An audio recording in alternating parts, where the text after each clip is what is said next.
आज हम 12th class की पॉलिटी राजनीतिक विज्ञान की सुपर 30 एमसीक्यू को करने वाले हैं, जो बोर्ड की परीक्षा के लिए बेहद इम्पोर्टेंट।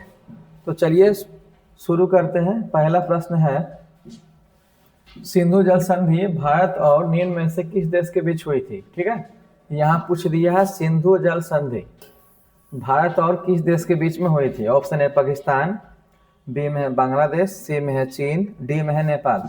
तो ध्यान रखिएगा, सिंधु जल जो संधि थी भारत और पाकिस्तान के बीच में हुई थी। ठीक है, और यह जो है 1960, याद रखना, यह जो है 1960 में सिंधु जल समझौता हुआ था भारत और पाकिस्तान के बीच। ऑप्शन ए हो जाएगा। नेक्स्ट क्वेश्चन पे चलते हैं, शांति के लिए एकता प्रस्ताव कब पारित किया गया? यहाँ पूछ दिया शांति के लिए एकता प्रस्ताव 1945, 1950, 1954, 1991। तो आंसर हो जाएगा आपका 1950। ध्यान में रखना, शांति के लिए एकता प्रस्ताव जो पारित किया गया था 1950 में। ऑप्शन हो जाएगा बी। नेक्स्ट क्वेश्चन पे चलते हैं, दक्षिण एशिया का कौन सा देश जातीय संघर्ष का शिकार हुआ है ना? यहाँ दक्षिण एशिया का जो देश पूछ दिया है जो जातीय संघर्ष का शिकार हुआ था। Option A Nepal, B Bhutan, Sri Lanka और बांग्लादेश। ठीक है, तो दक्षिण एशिया का जो देश है जातीय के लिए शिकार हुआ था श्रीलंका। ऑप्शन सी हो जाएगा। नेक्स्ट क्वेश्चन पे हम लोग चलते हैं, सार्क का पहला शिखर सम्मेलन कहाँ हुआ था? ठीक है, सार्क का पहला शिखर सम्मेलन कहाँ हुआ था? इस्लामाबाद, काठमांडू, दिल्ली या ढाका? तो यहाँ ध्यान में रखना, सार्क का पहला शिखर सम्मेलन जो है ढाका में हुआ था, जो बांग्लादेश में है। ठीक है ना, बांग्लादेश के ढाका में हुआ था। ऑप्शन हो जाएगा डी। नेक्स्ट क्वेश्चन पे चलते हैं, भारत ने बांग्लादेश को मान्यता कब दी? 3 दिसंबर 1971, 6 दिसंबर 1971, 16 दिसंबर 1971, 26 मार्च 1971। ठीक है ना, तो भारत जो है बांग्लादेश को मान्यता दिया था 6 दिसंबर 1971 को। ठीक है, नेक्स्ट क्वेश्चन पे आ जाओ, भारतीय संविधान में कुल कितने मौलिक कर्तव्य का वर्णन किया गया? करा भारतीय संविधान में कुल कितने मौलिक कर्तव्य का वर्णन किया गया है? ऑप्शन 8, 9, 10, 11। जो अभी फिलहाल टोटल मौलिक कर्तव्य है 11 है। ऑप्शन हो जाएगा डी। नेक्स्ट क्वेश्चन पे आता है, लोकसभा की अधिकतम सदस्यों की संख्या कितनी हो सकती है ना? लोकसभा की अधिकतम सदस्यों की संख्या, ऑप्शन है 545, 550, 552 या इनमें से कोई नहीं। तो आपका ऑप्शन हो जाएगा सी, 552 हो जाएगा। ठीक है ना। नेक्स्ट क्वेश्चन पे चलते हैं हम लोग। नेक्स्ट क्वेश्चन है, संयुक्त राष्ट्र निःशस्त्रीकरण आयोग कब बना? 1945, 1952, 1960, 1965। तो जो संयुक्त राष्ट्र निःशस्त्रीकरण जो है बना था 1952 में। ठीक है, नेक्स्ट क्वेश्चन पे चलते हैं हम लोग। आसियान को मुक्त व्यापार क्षेत्र बनाने का निर्णय कब लिया गया था? आसियान को मुक्त व्यापार क्षेत्र बनाने का निर्णय कब लिया गया था? 1996, 1999, 2003, 2010। तो ठीक, आसियान को जो मुक्त व्यापार क्षेत्र बनाने का निर्णय जो है 2010 में लिया गया था। नेक्स्ट क्वेश्चन पे चलते हैं हम लोग, मानवाधिकार परिषद की स्थापना कब हुई थी? ऑप्शन ए 2004 में, ऑप्शन बी 2005 में, ऑप्शन सी 2006 में या 2008 में। तो ध्यान में रखना, मानवाधिकार परिषद की स्थापना जो हुई थी 2006 में हुई थी। ऑप्शन हो जाएगा सी। नेक्स्ट क्वेश्चन पे चलते हैं हम लोग, भारतीय संविधान के प्रस्तावना में संशोधन किया गया 24वें संशोधन द्वारा, 42वें संशोधन द्वारा, 44वें संशोधन द्वारा या 73वें संशोधन द्वारा? ठीक है, तो भारतीय संविधान में प्रस्तावना में जो संशोधन किया गया था 42वें संविधान संशोधन द्वारा किया गया था और यह हुआ था 1976 में। ठीक है ना। नेक्स्ट क्वेश्चन पर चलते हैं हम लोग, समवर्ती सूची में कुल कितने विषय हैं? ठीक है, समवर्ती सूची में कुल कितने विषय हैं? 47, 52, 97, 100 है ना। तो ये ऑप्शन हो जाएगा बी 52। एक घट बढ़ होते रहता है। ठीक है, सरकार द्वारा इसको हर साल अपडेट किया जाता है।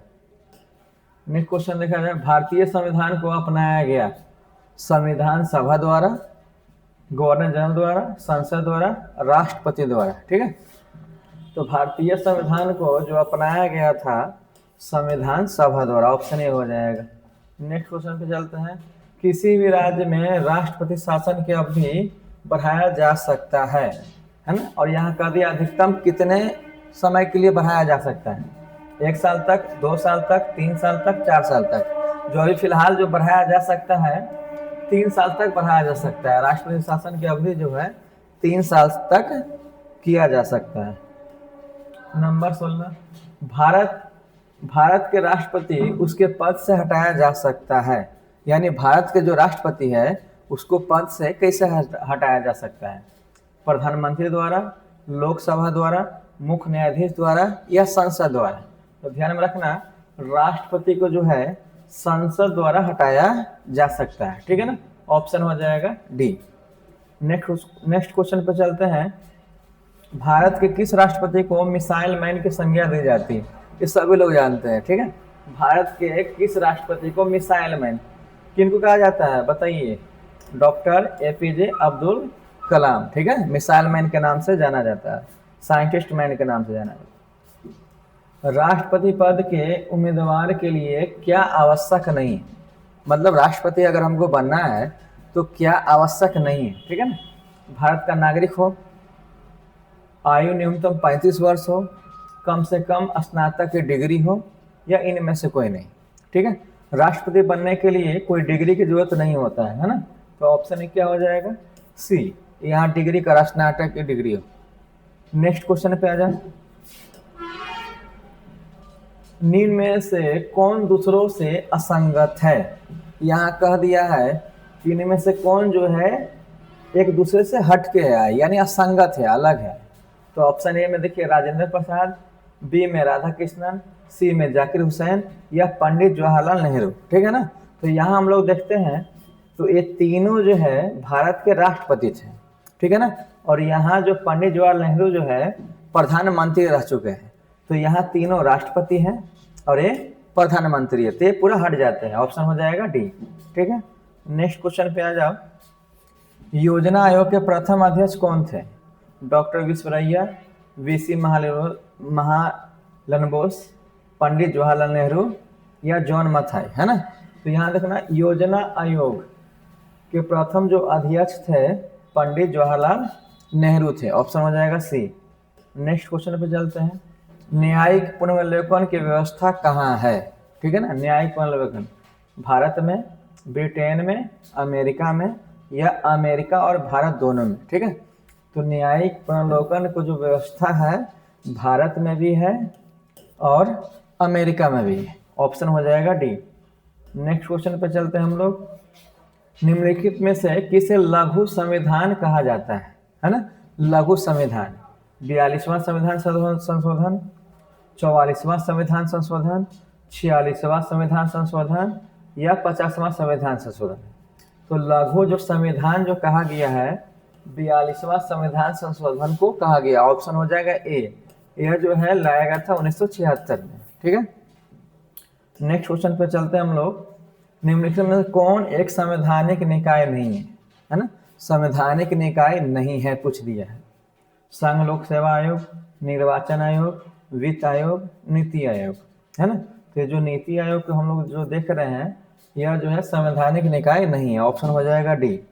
नेक्स्ट क्वेश्चन पे आ जाओ, भारत में पंचायती राज प्रतिनिधित्व करता है। ठीक है ना, भारत में पंचायती राज प्रतिनिधित्व करता है ना, कौन करता है, शक्तियों का विकेंद्रीकरण का, जन भागीदारी का, सामुदायिक विकास का, इनमें से सभी। है ना, यानी कह रहा है कि भारत में पंचायती राज का प्रतिनिधित्व जो है शक्तियों का विकेंद्रीकरण का भी करेगा, जन भागीदारी का भी करेगा, सामुदायिक विकास का भी करेगा, यानी सभी हो जाएगा। ठीक है, नेक्स्ट क्वेश्चन पे आ जाओ, भारत में सबसे पहले पंचायती राज की शुरुआत कहाँ हुई थी, ये VVI क्वेश्चन है, भारत में सबसे पहले पंचायती राज की शुरुआत कहाँ हुई थी, पंजाब में, बिहार में, राजस्थान में, गुजरात में, ऑप्शन हो जाएगा सी। है ना, भारत में सबसे पहले पंचायती राज की शुरुआत राजस्थान में की गई थी। नेक्स्ट क्वेश्चन आ जाओ, भारत में पंचायती राज व्यवस्था की शिल्पी किससे माना जाता है? B.R. मेहता यानी बलवान राव मेहता, अशोक मेहता, L.M. सिंघवी, G.V. के राव, है ना। तो ऑप्शन हो जाएगा बलवंत राव मेहता यानी B.R. मेहता, ऑप्शन ए हो जाएगा। अंतर्राष्ट्रीय अहिंसा दिवस कब मनाया जाता है? 30 जनवरी, 8 मार्च, 2 अक्टूबर, 10 दिसंबर। तो अंतर्राष्ट्रीय अहिंसा दिवस जो है 2 अक्टूबर को मनाया जाता है, ऑप्शन हो जाएगा सी। नेक्स्ट क्वेश्चन पे आ रहे हैं, दल विहीन लोकतंत्र के पक्षधर कौन है? यानी दल विहीन लोकतंत्र के पक्षधर पूछ दिया है। M.N. राय, महात्मा गांधी, आचार्य नरेंद्र देव, जयप्रकाश नारायण। तो ध्यान में रखना, दल विहीन लोकतंत्र के पक्षधर जो थे जयप्रकाश नारायण थे, ऑप्शन था डी। वर्तमान में भारत में उच्च न्यायालयों की संख्या कितनी है? यानी सुप्रीम कोर्ट की संख्या पूछ दिया है कि अभी तक फिलहाल कितनी है? 20, 22, 25, 26, है ना। टोटल जो वर्तमान में जो उच्च न्यायालय है यानी सुप्रीम कोर्ट है वो टोटल 25 है, ठीक है। सॉरी, उच्च न्यायालय नहीं, हाई कोर्ट के बारे में पूछ दिया है, टोटल 25 है, ठीक है ना। नेक्स्ट क्वेश्चन पे हम लोग चलते हैं, सर्वोच्च न्यायालय की स्थापना कब हुई? ठीक है, सुप्रीम कोर्ट की स्थापना पूछ रहा है। सर्वोच्च न्यायालय की स्थापना 26 जनवरी 1950 को, 28 जनवरी 1950 को, 29 जनवरी 1950 को, 30 जनवरी 1950 को।